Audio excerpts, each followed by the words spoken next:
kind of CCL way, we will get started on time. So let me pull up my screen and jump right into it.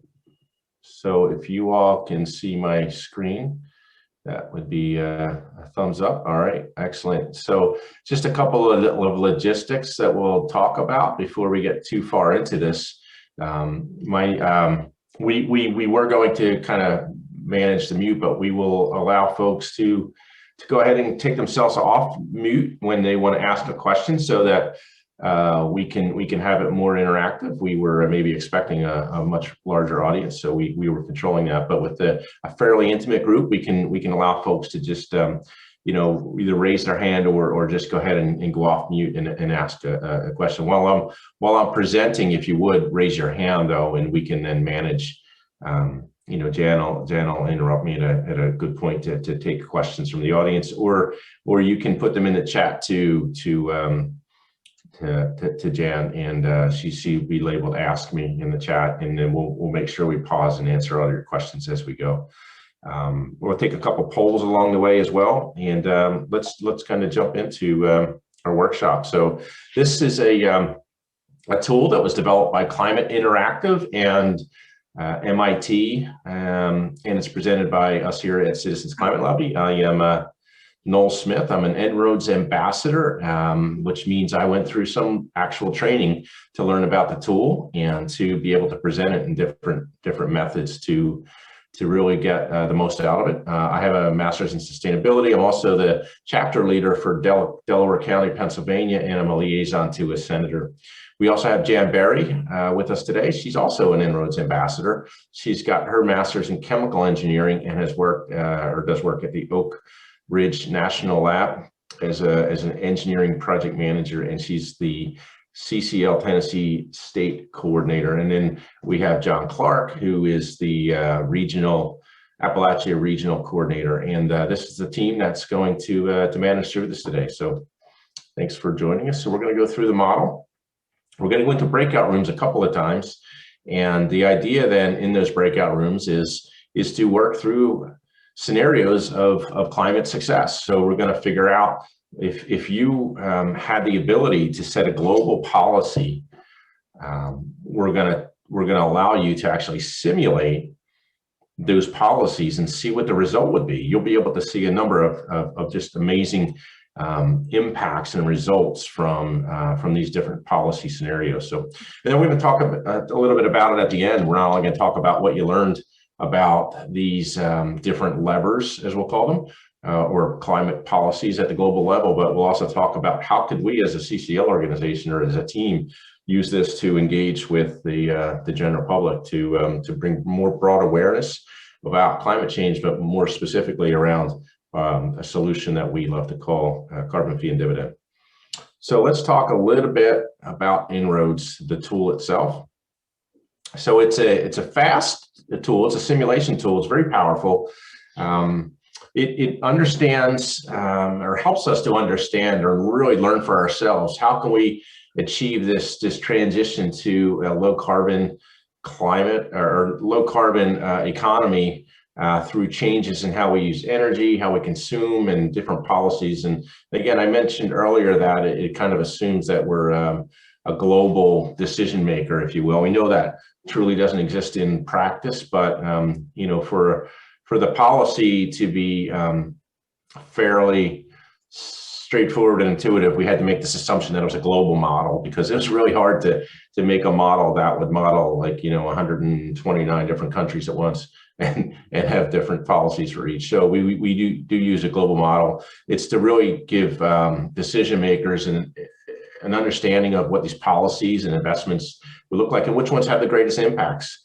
It's effective for communicating, presenting, and really learning. And we do really focus on the learning aspect of it, or self-learning. You can guide yourself through it and learn it, or guide others, allow others to guide themselves through it. So it is transparent. All the equations, everything's out there, right? And so if anyone wanted to challenge it or change the assumptions, you can do that. You can see what they're there. It's flexible.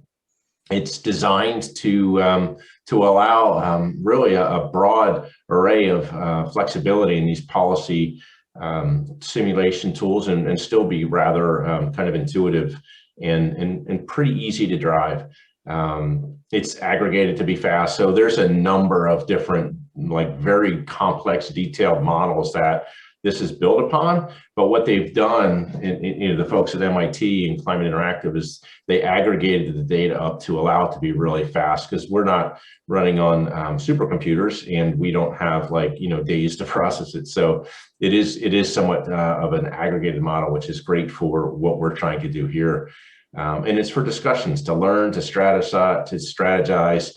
It's not meant to be precise or exact. It's meant to be directionally accurate. And so that's a little bit about the tool itself.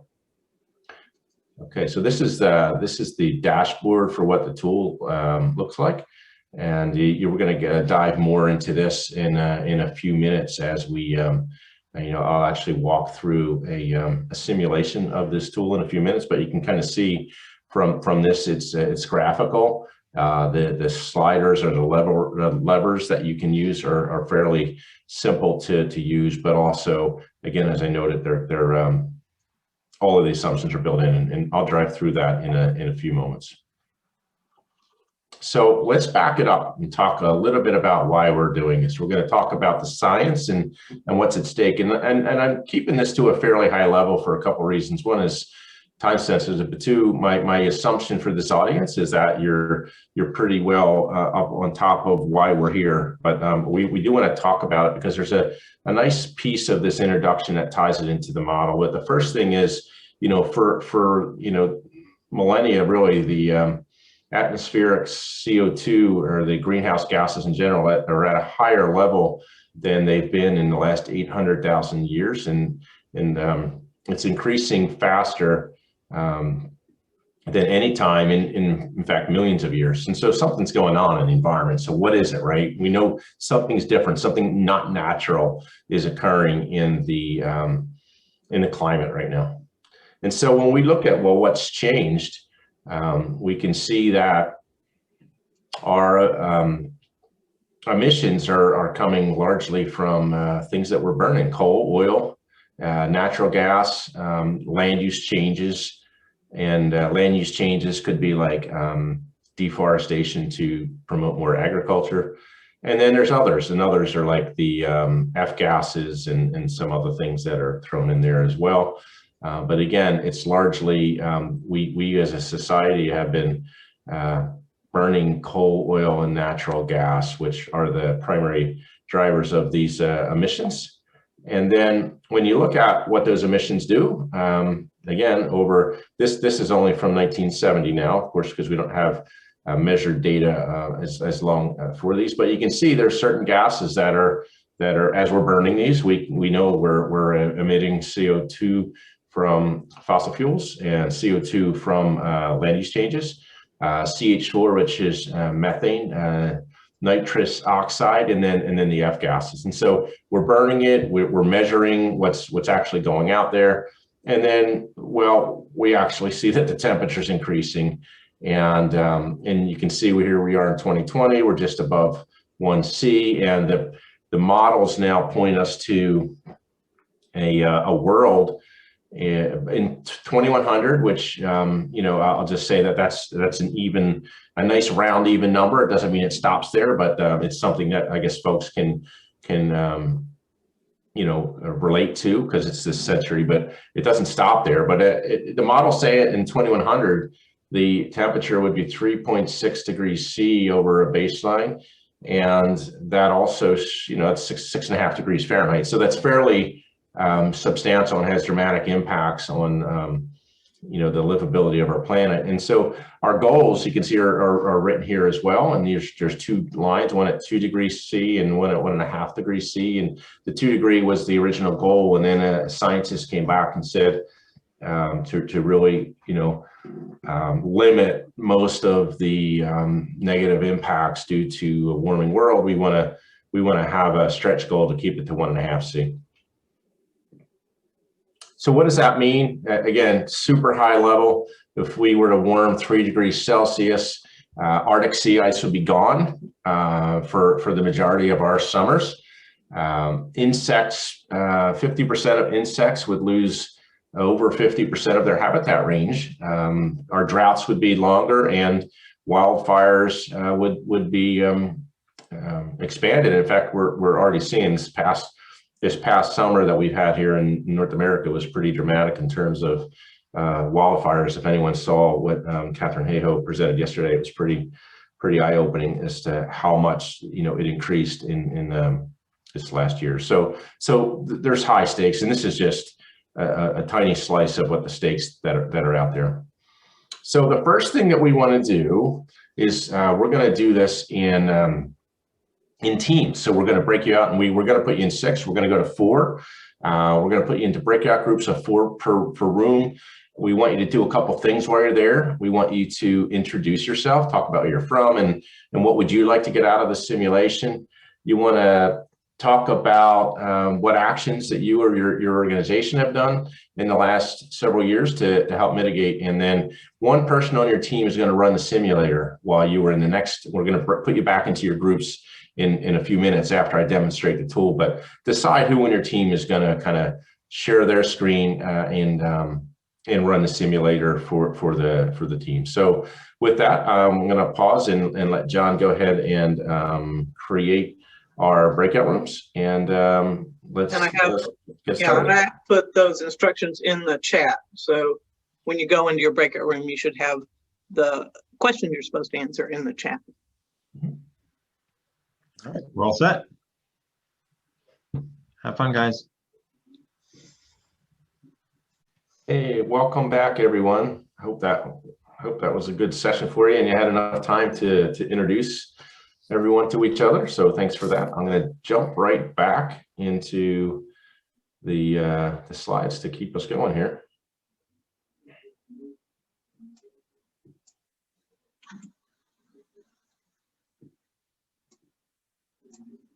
So let's get into the En-ROADS policy simulator itself. We're going to start talking about the tool.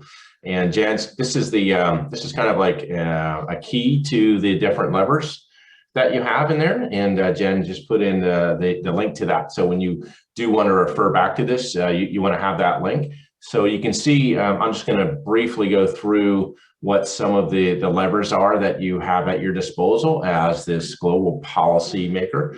So energy supply, and that's a big one. As you can see, we got coal, oil, natural gas, and we've got sliders. And you can see underneath each slider, it says status quo. And so that's modeled to simulate the policies as they stand today,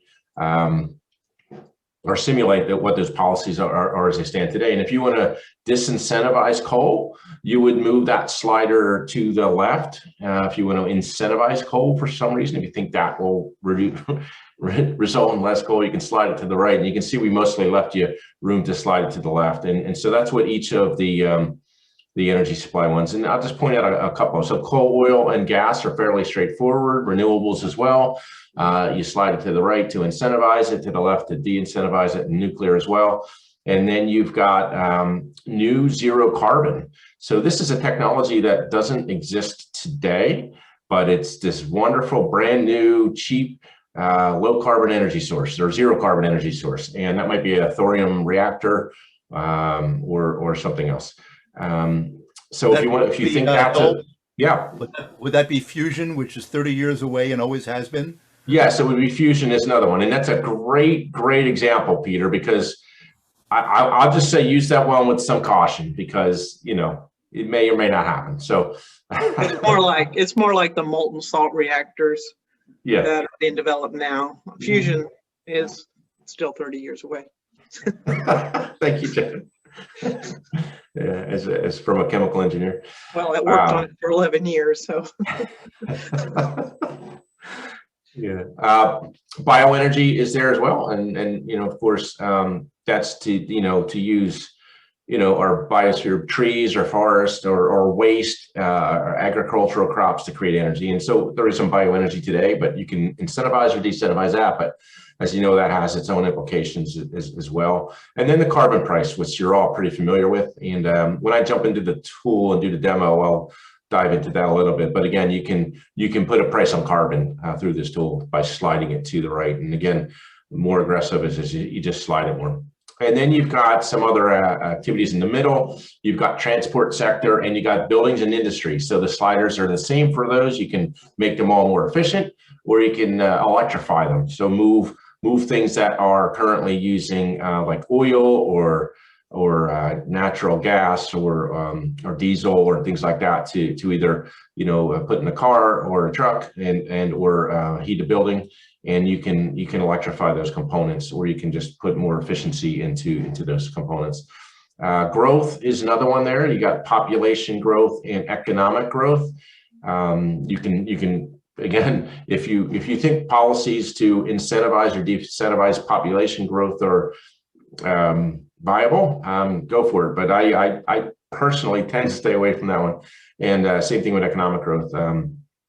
Again, disincentivizing economic growth is probably going to be a hard one to pass, and we're not really sure what the other implications are. But again, I personally tend not to play with them too much because they're different.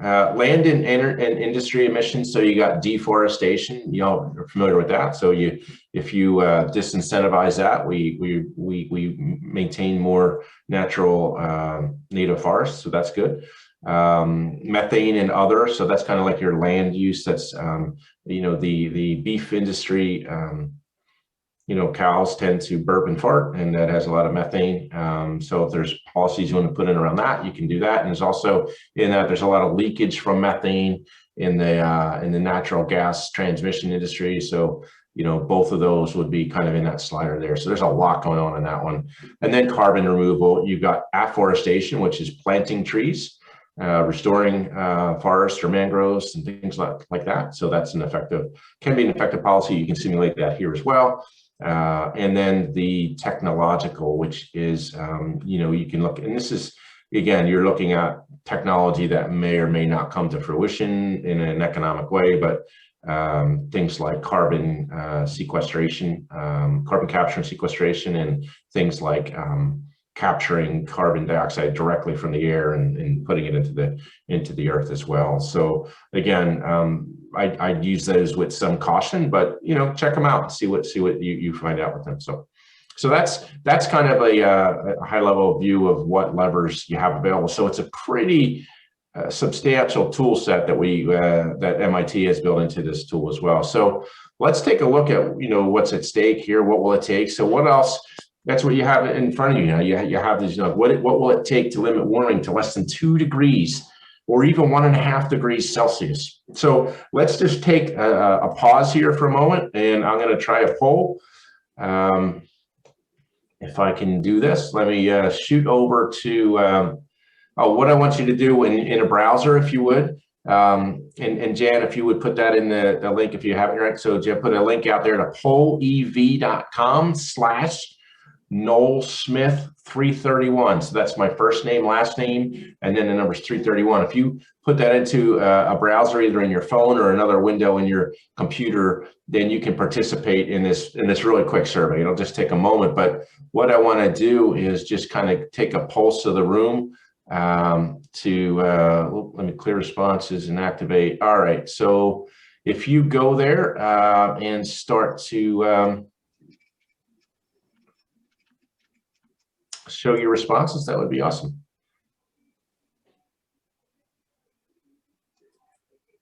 Oh, I'll activate it. Now it'll work. Okay. Sorry about that. Yeah, try it now. There we go. Thank you. And I'll go to full screen. So we'll just give it a minute and see what folks think the most effective. Again, this is just a poll. This is not the tool. So this is what are folks in the room thinking? Wow, imagine that. We think carbon tax. Yeah. All right. I think the room has spoken.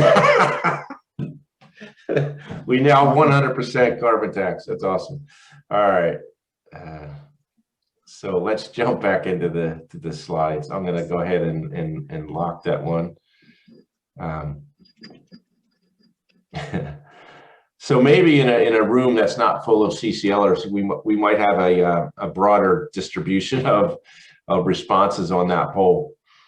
All right, so actually, yeah, I don't want to go into this slide. I'm going to go into the tool itself here. So let me kind of drive around the tool and show you what this amazing simulator looks like. I'll just start with kind of the basis of what you get out of the box or on the startup screen. First thing is your global sources of primary energy. You can see you've got coal in the brown, you've got oil in the red, you've got natural gas in the blue, you've got renewables. You can see renewables are already growing in current policy, so that's cool. You got bioenergy, stays kind of constant, maybe grows a little bit. Nuclear, again, that really slim blue line stays kind of constant. And then you have this new zero carbon technology, which doesn't show up in our future because, well, it's not in the current policy. So, and then over here on the right, you've got your baseline and your current scenario, which are now the same because we haven't changed anything.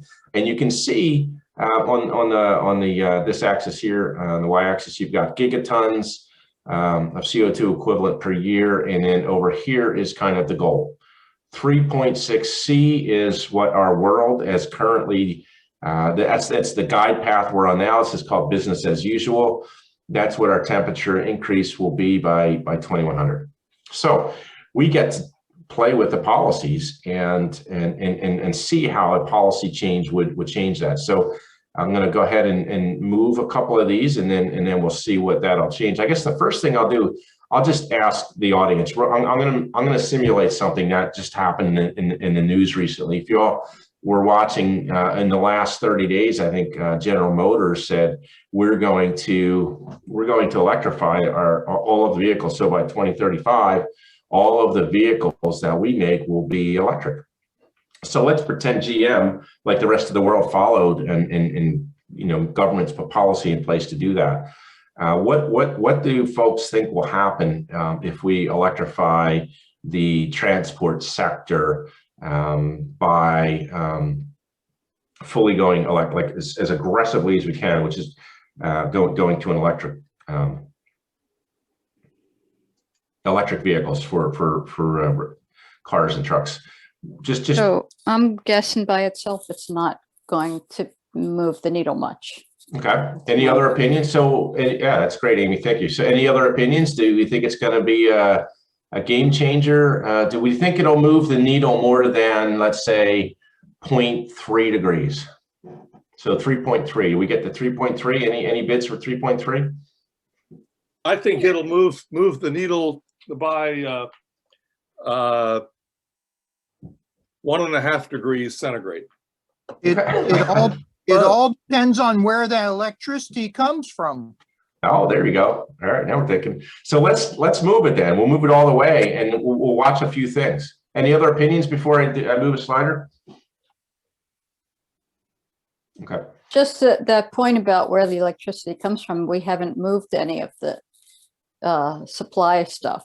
So, that's right, we have. Yeah, so we're talking about today's electricity. We are, yeah. So okay. let's move the transport to the right and see what changes. Then I withdraw my estimate. well, it was a good estimate. We went from 3.6 to 3.5, so you were directionally accurate. I mean, you both were really. You kind of nailed it. And so you can see that we did get a little bit of a bump here. But let's watch this again. Let's replay it. And there's a replay button up here. See this one here? It says replay last change. And it's going to replay it like 3 times so we can just visualize what changed.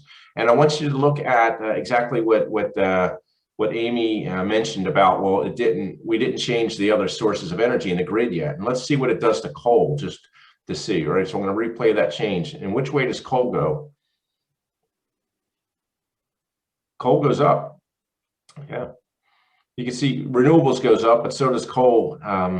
Because we're driving a lot more demand into the grid. And so, well, what's powering the grid? Like coal is primarily a grid source. So you can see when we move transport part of the reason we don't do those is it doesn't make a bigger difference is yeah, we haven't changed the grid enough. So let's try our next, let's reset. So again, going across the top, I'm going to walk you around the simulator now. I want to reset my policies. This is a really nice button to remember. So, because we're going to try, when you go in your breakouts, you're going to try a whole bunch of things. You don't have to worry about getting back to the reset. The reset's right here. So I'm going to take everything back out. This is another one here as well. If you want to jump around the graphs, there's a whole slew of graphs that are at your disposal as well. We could look at different things, and you know, if I want to go back to what the default graphs were, I just hit that and it brings me back home as well. So the reason that those are important is it allows you to play a lot and not worry about getting lost in navigation. You can always go back home. So again, 2 buttons: reset policies and then reset graphs. This is a redo and an undo button. If you wanted to just move a bunch of stuff and just say, "Oop, I didn't mean to do that. Let me undo that one." You can quickly undo anything that you do as well. The replay last change is neat. Again, that's to help you visualize. So let's, to visualize what the change that you just made. If you say, "Well, I want to see what it did to the different graphs, let me replay that and watch those graphs." You can do that. And what I learned something really neat about that. If I was to do two of these at once, let me just do this electrification, and then let me also put a big incentive on renewables. I want more renewables. And now I want to replay that. If I click that twice, it'll replay one and then the other. So that's kind of cool, right? So now you're doing the electrification, and then you're doing the renewables on top of that. And then again, you can keep replaying that if you want to do it and see, you know, what that does or what that did to the different components. So really neat feature as well. All right, so let's reset. And there's a number of other components here. You can, you know, again, this is the reset stuff up here. All the assumptions are built in here. If you want to look at the assumptions of the actual model itself, I won't go into that today. That's a little bit more, takes a little bit more time than we have, but there's different graphs. There's a whole slew of graphs that you might want to look at. If you're trying to just see, like, what does this do to emissions by source, emissions per capita. I mean, these are some really neat graphs if you wanted to kind of see what these did: emissions per GDP, emissions from energy. So if you wanted to really dive into different ways of looking at this data, you can certainly do that. And there's also different views that you can put in here. We have this thing called the Kaya graphs. And again, this is some of those graphs that I was just talking about. You can just flip over and see it's got global population, GDP per capita. It's got the energy intensity of the GDP. So that's an important metric, because we do want, you know, as you see, GDP per capita rises because much of the world is coming out of, you know, poverty and raising their level of standard of living. But that includes using more energy as you do that. And so energy intensity per GDP is kind of a neat feature. The carbon intensity of final energy, another important one. You can see the current policies already have that going down. We need that to go way down to continue that. And then the CO2 emissions from energy, again, another graph. So now let's go and do a couple of these sliders that we just talked about, and we can we'll look at these different energies or these different graphs as we change them. You can see energy intensity of GDP kind of went up there. Carbon intensity of final energy is going down, and as is CO2 emissions from energy. And we'll put a couple more on here to make a more distinct movement of that. So you can see there's a number of different graphs that you can take a look at. And your view, you can do this thing called the miniature graphs as well. Again, just a whole bunch more information. You can see we've got temperatures, sea level rise, greenhouse gas emissions and removals. So let's do some removals and see what that does. You can see the removals changed over here, right? Here's the CO2 removals line here. So again, a whole slew of graphs that you can look at. Now I can just go ahead and reset these graphs again. Whoop. I didn't mean to do that. Let me go back to the miniature graphs. I could have reset my policies again. and all those will go back to baseline. And again, so you can play around and always know you can go back home. So don't be afraid to take a look at these graphs and see what there is. One of the things, a couple of interesting things here I want to point out. Cost of electricity is really fascinating. As it is today, the renewables are already on a path to be the cheapest energy source in the world by far, and that's without before we even incentivize any of them. So that's pretty interesting. And also that what's this one? Oil, I think, is the one up here. Yeah, oil is pretty expensive. This is nuclear.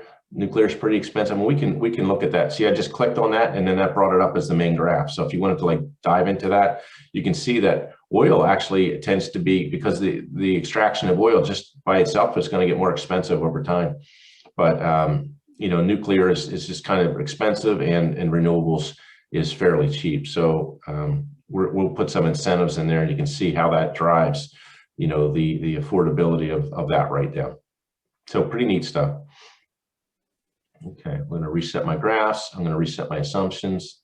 All right, so another point about the tool that I want to show you is I'm just doing these sliders, which are really built for what we're going to do today. But you can look into any one of these and get really build some complex assumptions into them. And I'm going to pull up. Let's just pull up coal for a minute.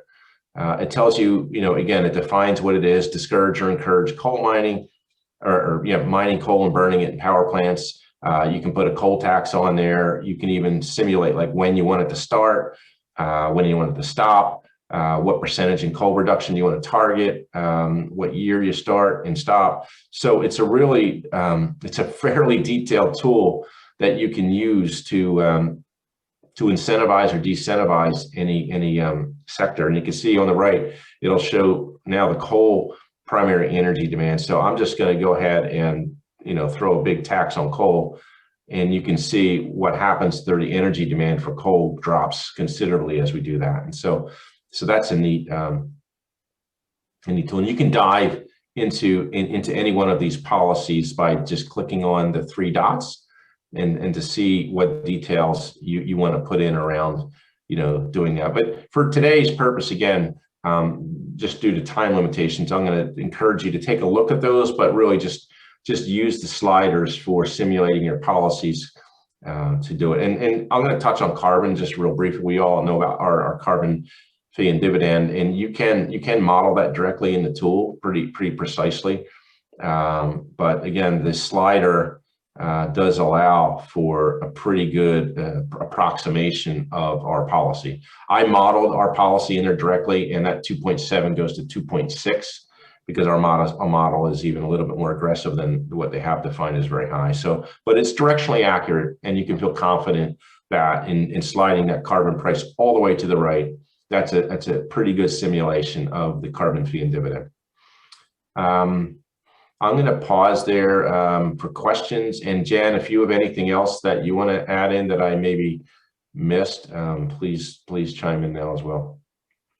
I think you did a great job. I've got two questions. Yeah, please go ahead. Okay, do you model anywhere in here the reduction of fluorocarbons which are going into the atmosphere, which there was a bill passed in the lame duck Congress, which will help there? And that's one of our biggest problems is the old fluorocarbons going in the atmosphere. Yeah. So in this slider over on the right, it's called methane and other. If I hit the three dots on here, I'm going to read what that says. So it's a decrease or increase in greenhouse gas emissions from methane, nitrous oxide, and the F gases. So this one does include a simulation tool for the F gases, including the all the FCs that are in there. And if I just slide down here, let me see. Oh, here it is, energy and industry emissions. So it bundles them all together. It's not as precise maybe as that legislation was, but it does simulate reduction in CH4, methane, nitrous oxide, and the F gases is included in this one slider. Mm-hmm. Yep. Okay. Noel, a question. I noticed one thing this doesn't have, and it probably because we have no control over it, is methane emissions from thawing permafrost and clathrates. So that would be like a what do you call that? A feedback loop. Yep. Right. Yeah. Yeah, I think the feedback loops are, in fact, they're not modeled in as, I don't think we have policies that would influence whether that falls or not. But I think they're built into the climate models themselves. So as the world warms, those feedback loops are in this answer, which is 3.6C. I would say with confidence that the models do include those feedback loops. But we don't have policy models for affecting that. That's just a feedback loop that happens based on what we do as a humanity, as a society, and how much we warm the planet. So are you saying that somehow, in addition to what you do here, that there is a way of modeling the timing of when you do it? Oh, yeah, If absolutely. they're including the feedback loops, Yeah, then yeah. These are all time-based policies. Absolutely. getting somewhere faster is. Yes. No, several years ago, I don't know when this was developed, but I heard about it before it was really launched. But at that time, I remember whoever presented it to CCL said that it was being shared with Democrats in Congress. I don't know their Senate or what. And I'm just wondering, is that happening now as far as the use of En-ROADS? Yeah, I have a slide on that later on in the deck, but Okay. there are a number of members of Congress that have been through En-ROADS training. Yep, that's a very true point. I don't know all the list, but yeah. And A follow-up apparently, on that, have any Republicans showed some interest, some of the moderates? I'm not aware of. I saw the pictures that they put in of who was in. I'm not sure that was a complete list, but I don't know. I don't know the answer if any Republicans have gone to the training or not. So I understand that the prime developer of the technology, he's been asked to brief President Biden and also to go to China with Biden. And so it is being used as a policy tool at very high levels, but it's a good question whether we've used it with Republicans or not. John, you have a question? Another question I've got is, there's been talk about trying to, because we're in such dire straits of essentially geoengineering the atmosphere, putting aerosols or other things up in the atmosphere to try and block the sunlight coming in, the heat coming in.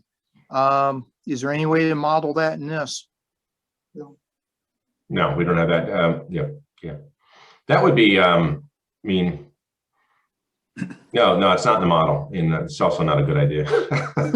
Oh, I realize it may not be a good idea, but Yeah. I guess those types of geoengineering are basically doing an experiment on the Earth, and that's really a bad idea. We're already doing this big experiment on the Earth, and it's not going well. So. Yeah.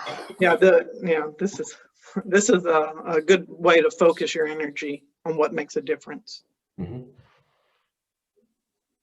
We have other questions?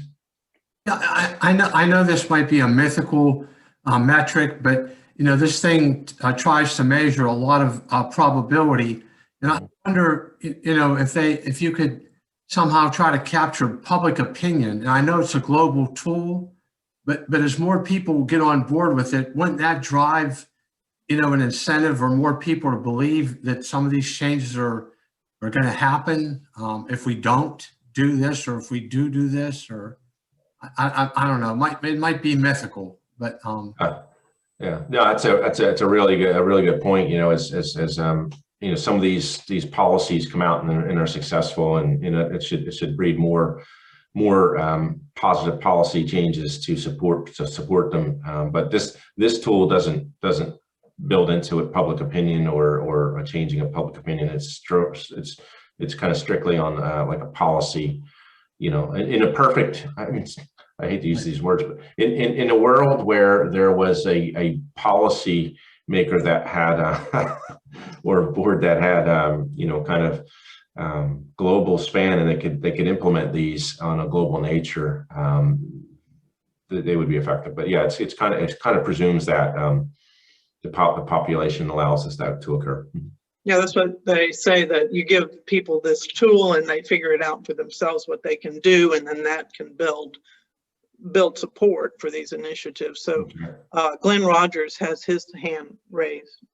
Noel. Yeah, Glenn. Yeah, I thought part of the scenario that would be interesting to talk about is, I see that when we just did the carbon pricing, basically our CCL policy, we don't get to where we're going to go, which is not a surprise. We understand that. But what are the key interactions that we as CCLers assume are needed or are most likely are going to be either instigated, or the feedback loops, or however we're talking about it, that would get us to where we want to be in conjunction with a carbon price? Or are they? Well, I mean, that's a great segue. I mean, you know, this tool allows you to check out what combination of policies would make a difference, make the difference to get us to 2 or below.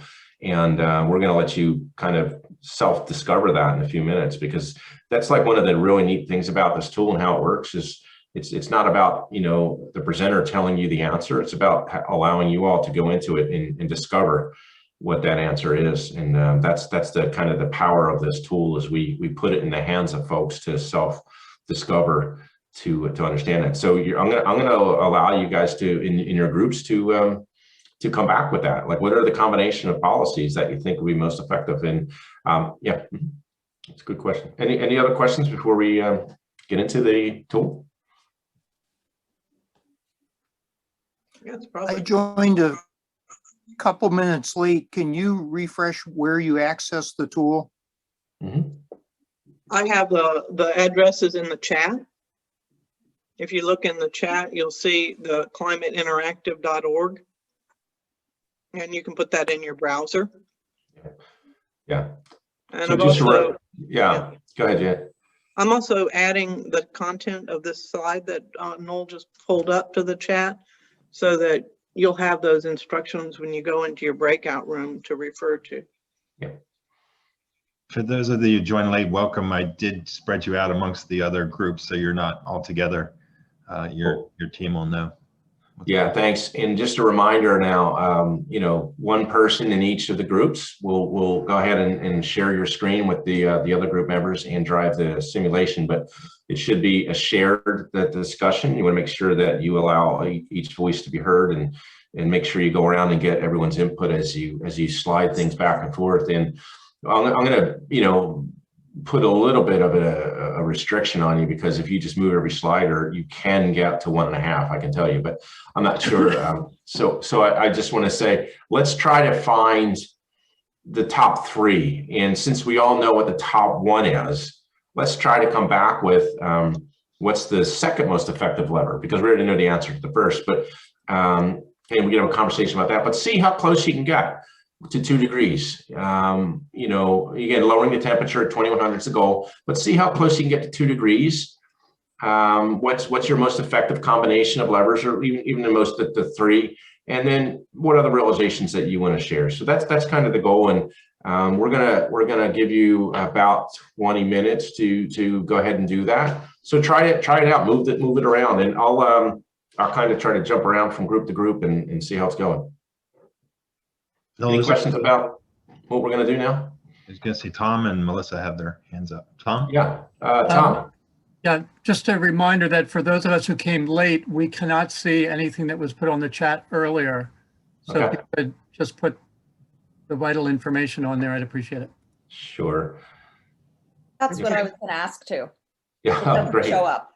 Yep. So Jan's doing that, and again, your teammates will also have that, and someone in each. You each should be put into a group that will have a facilitator who will be sharing their screen. So let's start restart the rooms, John, if you would. All right. Have fun, guys. Again. Okay. So yeah, we're going to, I didn't reshare. Well, that's good. I'm going to share my slides in a minute, but in the chat, the question is just how are you feeling? And when I open up the poll, just use one word. I mean, you know, after coming out of that, you know, that exercise and where we started and where you think you got to, but just kind of in a word, say, how are you feeling after that exercise? And let me put my screen back up, and put my poll up. So let's go to, how are you feeling? Can you put the link for that in there in the chat again also for the latecomers? Okay, I did just put it in, but you can't see it. Okay, sure. I'll be happy to.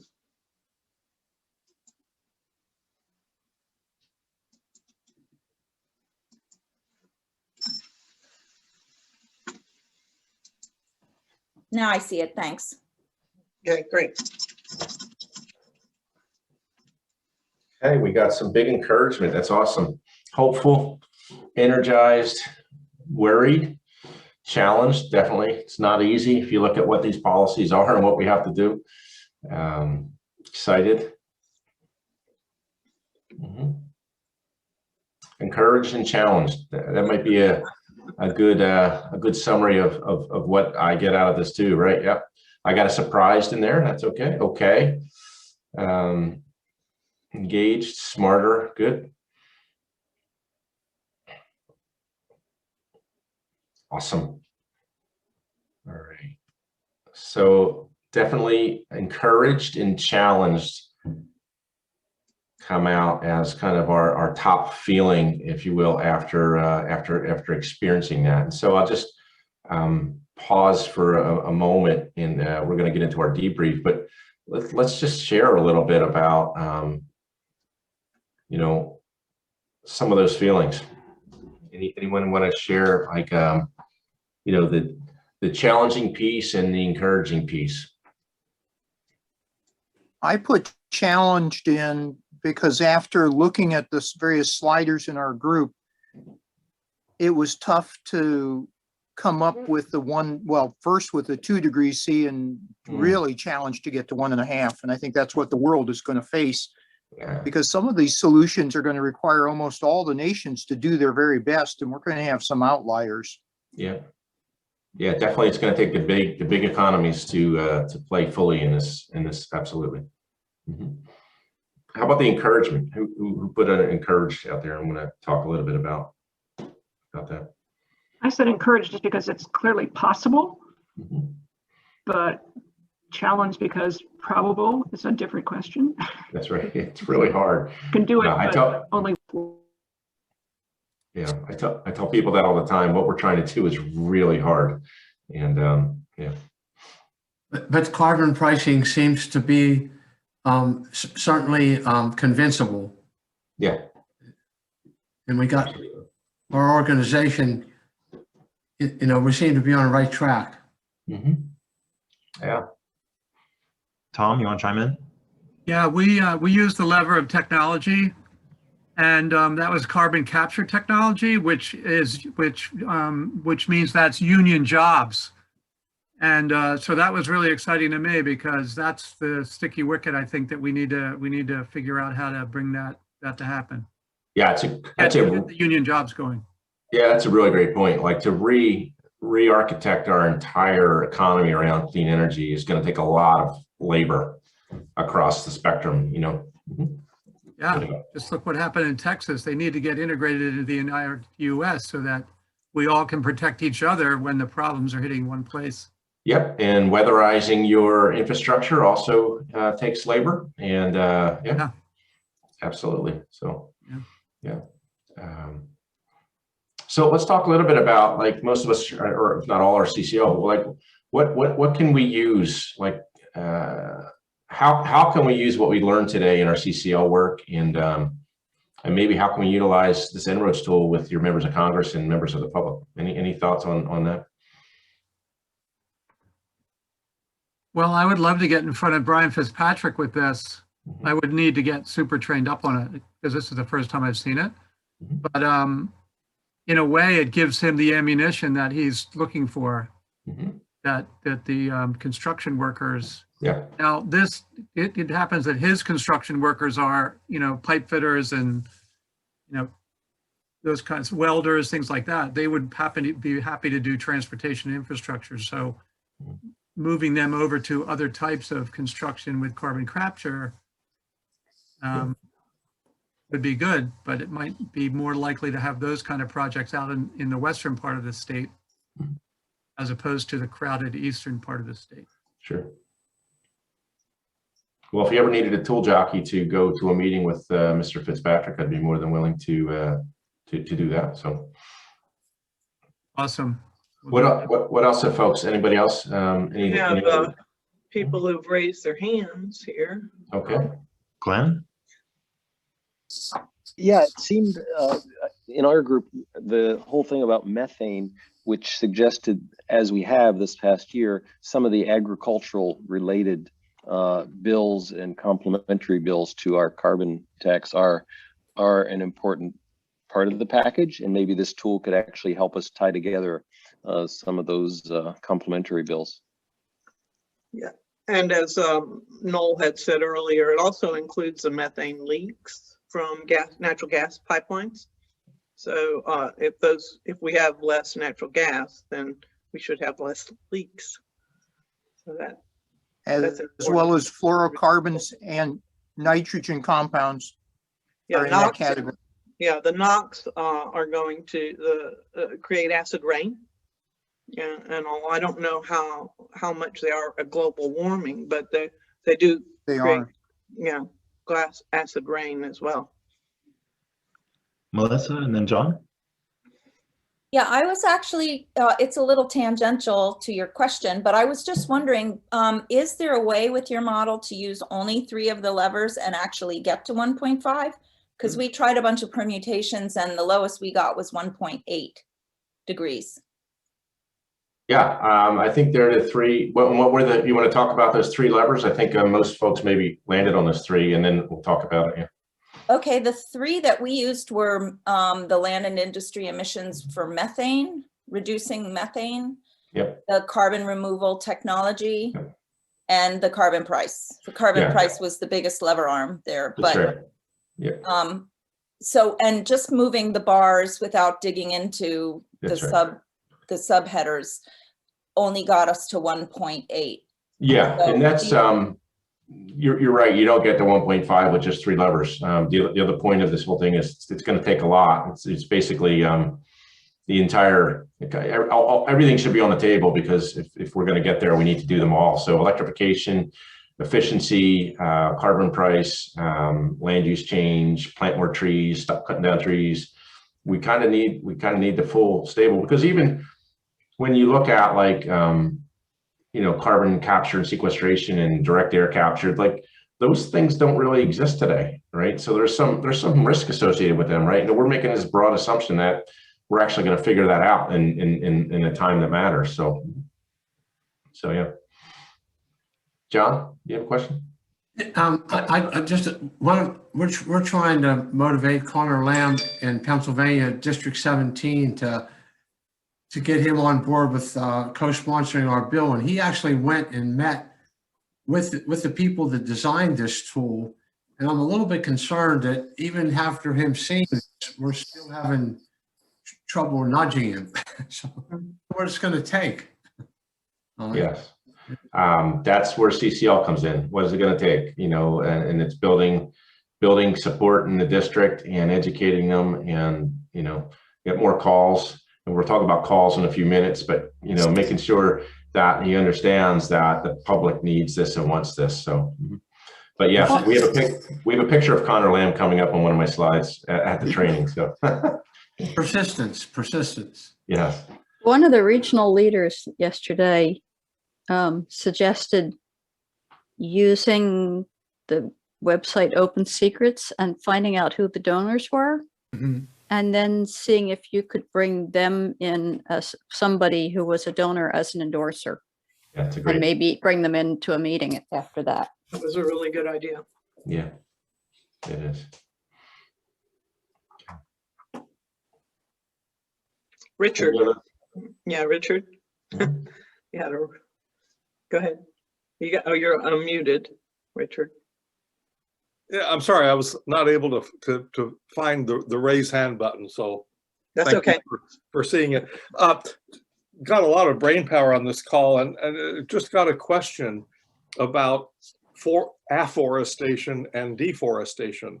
One thing that I have heard about in the construction industry, and I'm having trouble recalling the exact name for the concept, but it involves constructing buildings out of laminated wood rather than steel or concrete. Yeah, I had the same feeling about the afforestation, that there were a lot of natural sinks that were not included. And I guess my question is, the way this was presented to me in one meeting I attended about this this concept, is that what really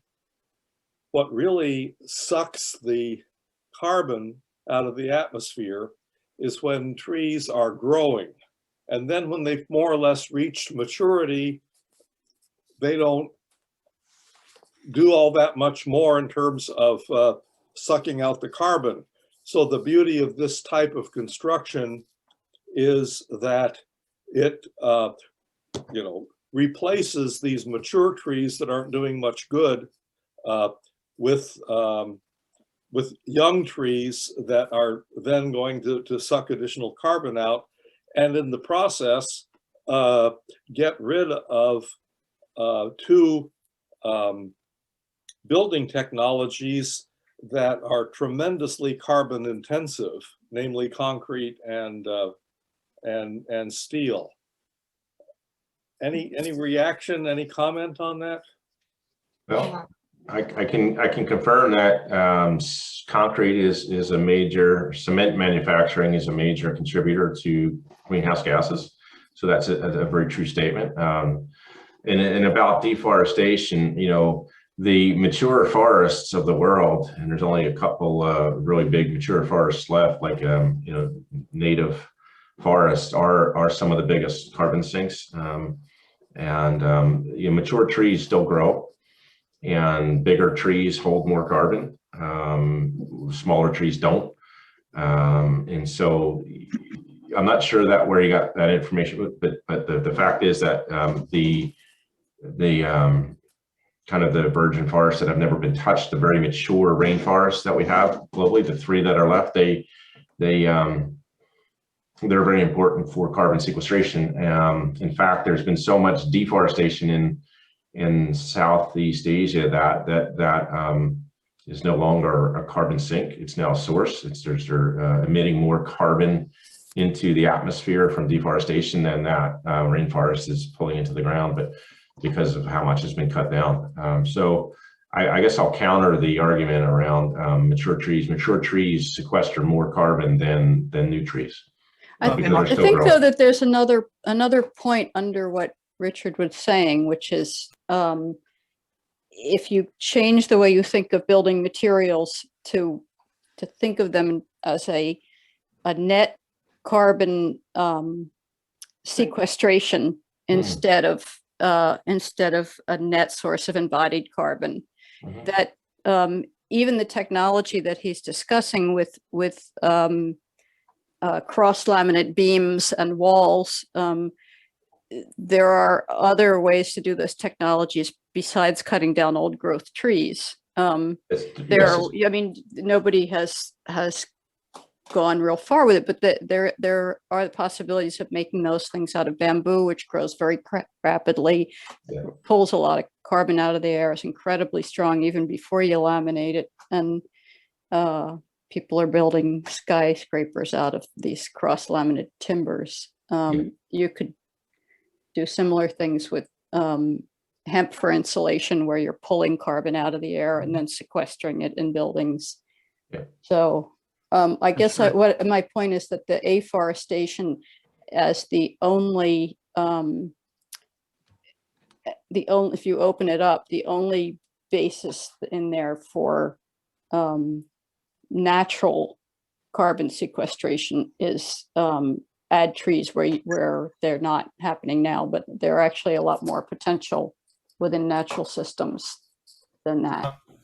The other forest area, Noel, that you didn't mention is the boreal forest, which basically covers the entire northern end of the world in a band right around the top. And that is also a huge absorber of CO2. And that is affected by warming because those trees are temperature sensitive. Yeah, I'm the same as Amy and everyone else has spoken, that the idea seems okay as long as you're planting new trees on ground that has been deforested, but yeah, sustainable forestry is the way to go. yeah. The other point is that these stable forests, these old forests also have soil. And I've actually had the privilege of experiencing this. This soil is so dense. And so, I mean, you can just tell it's a huge carbon sink, the soil under the trees. Right. And it was almost a religious experience to be on soil that was so organic, you know. And yeah, so the whole system is so important not to cut down the old oak growth forest. But very young trees don't absorb a whole lot of carbon dioxide. That's correct. Well, in fact, that's why the model for planting trees really doesn't start absorbing carbon until quite a long time after you plant the trees. So it is not an immediate effect. If you look at the timeline for afforestation, you see that it doesn't have a big effect in the short term. Also, as a woodworker, I can attest that laminated wood is stronger by unit dimension than it would be unlaminated, so you can get by with thinner wood elements. So that would be a good building material, and it does sequester carbon. Good point.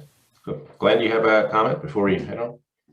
Yeah, I think that may be part of the Trillion Trees initiative, the legislation they're considering under Trillion Trees.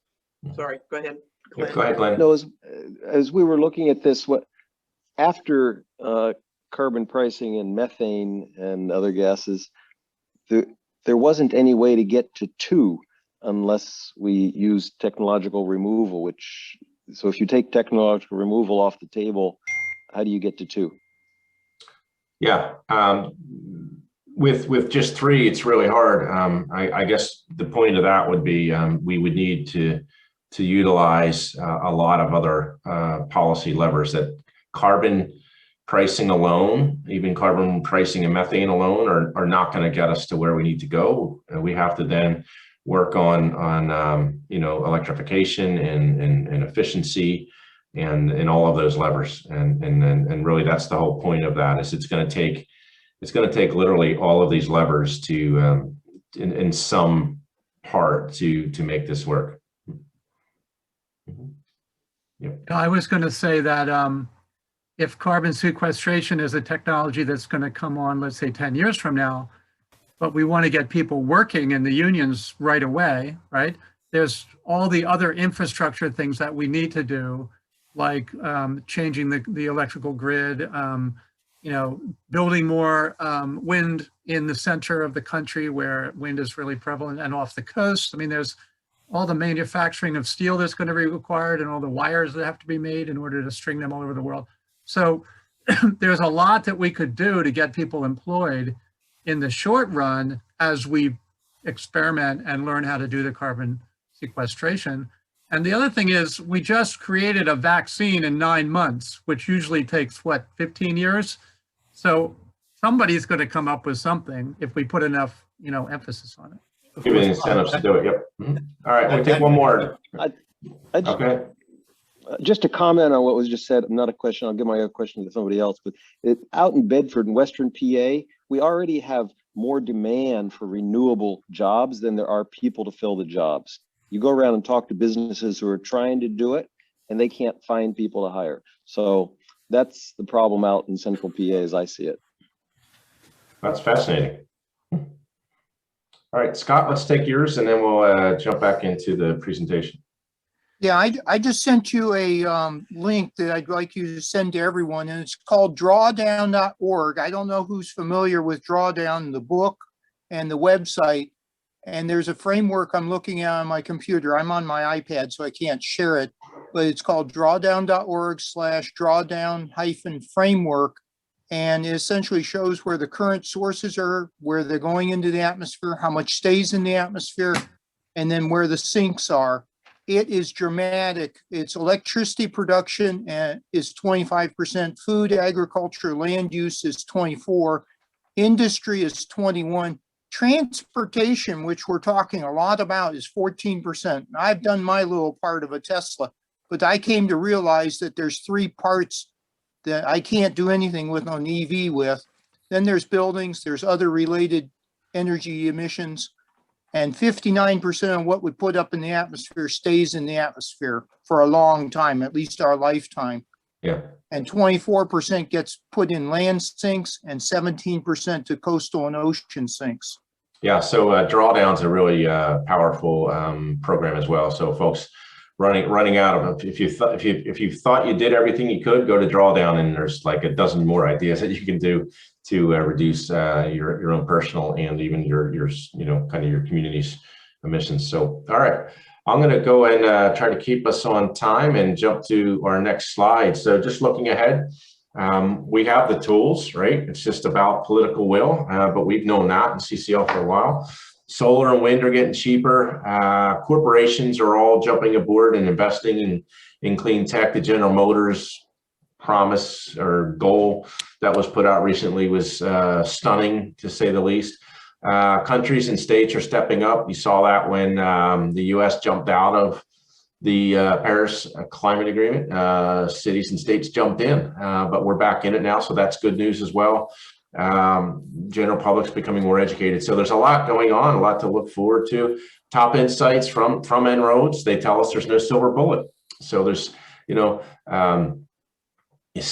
some actions are lower leverage than acknowledged. The trillion trees example is one where, that was someone's policy idea, but if you slide that slider alone, it's not going to be enough. We need to do a lot. So many actions are required. We call it silver buckshot instead of a silver bullet.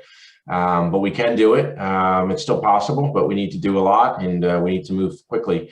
But one of the kind of the conclusions that we can't hide, we have to be like fully transparent. It does require keeping large amounts of fossil fuels in the ground. There's no getting around that. And folks just need to kind of understand that. I'm going to jump back into tool in a minute, but there are abundant near-term co-benefits. And one of the ones that just kind of blew me away when I looked at the data for it was, the air quality. But we're going to jump back in that at the end when I get a moment. So here's what the carbon the energy innovation carbon dividend plan looks like. I'm going to jump back in the tool and model that for folks too, so they can see what that looks like or how to model it if you wanted to do it yourself. What can you do?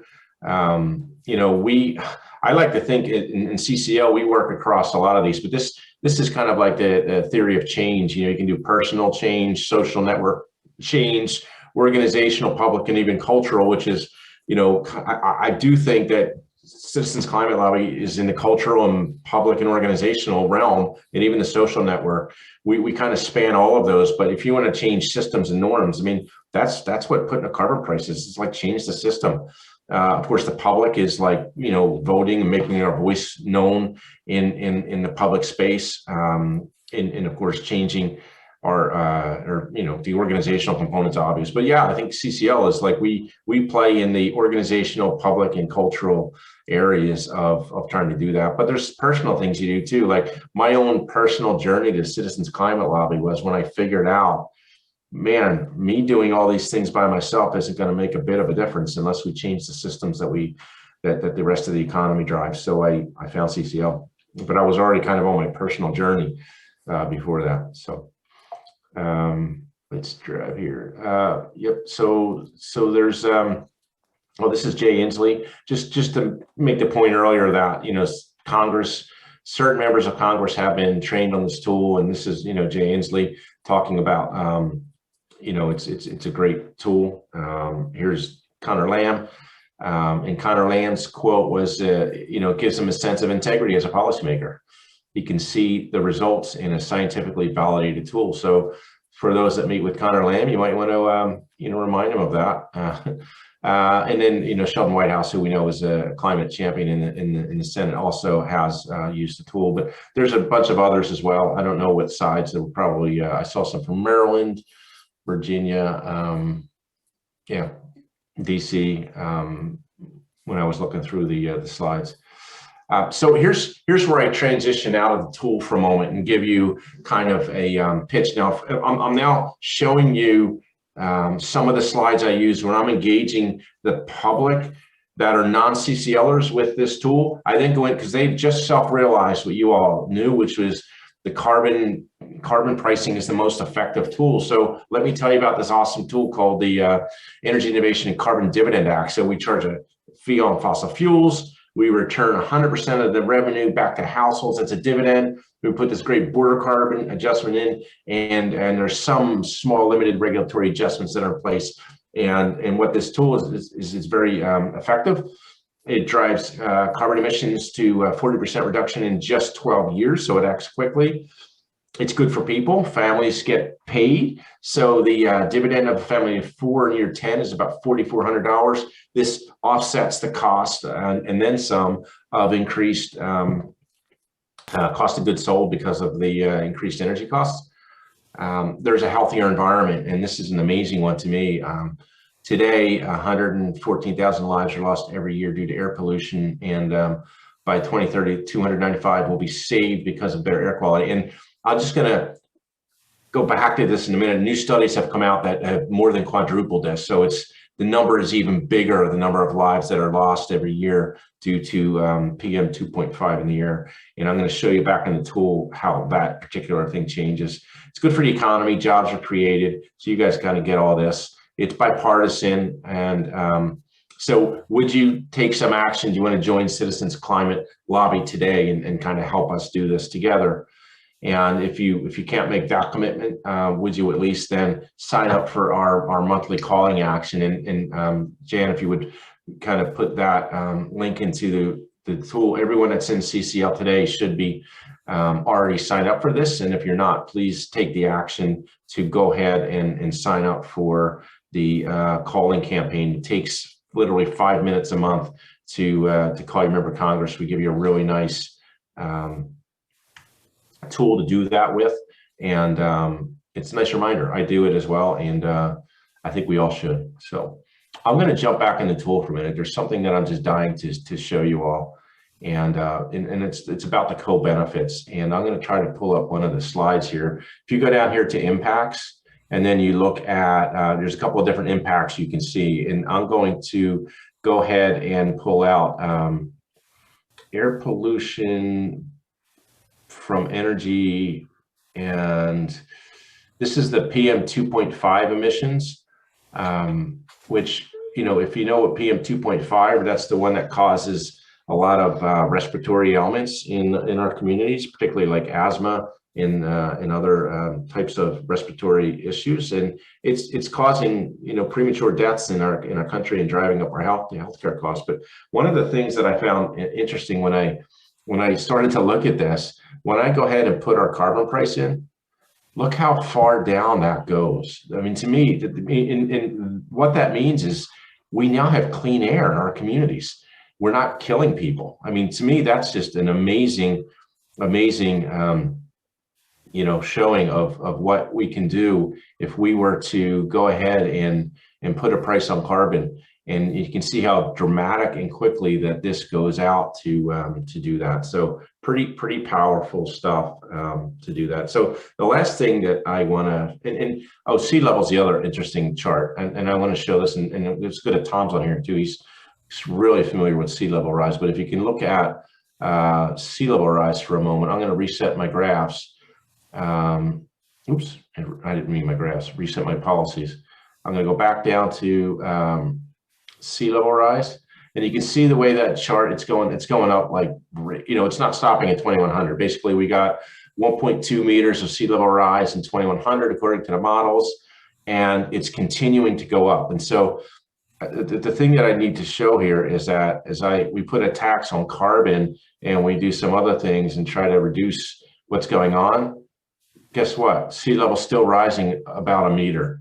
And that's even when, we've got our temperature down to 1.7, but our sea level's still a meter high in 2100. But so we need to plan for that. That's what kind of the conclusion is. Like, we need to plan for oceans rising because it's happening regardless of what we do. But the thing that's changing here is you can see it's the slope of the line's changing to where it's gonna top off at some point in the future, as opposed to going up dramatically, which is happening here. So, oh, no, can I jump in on sea level? Yeah, rise? please, 'Cause I've Tom, been yeah. doing a lot of work on that through the Coastal Impact Action Team.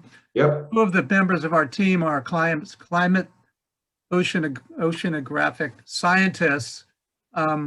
John Van Leer has been 50 years as a professor at University of Miami, and David Enfield also is from that area and teaches also down in the Miami area.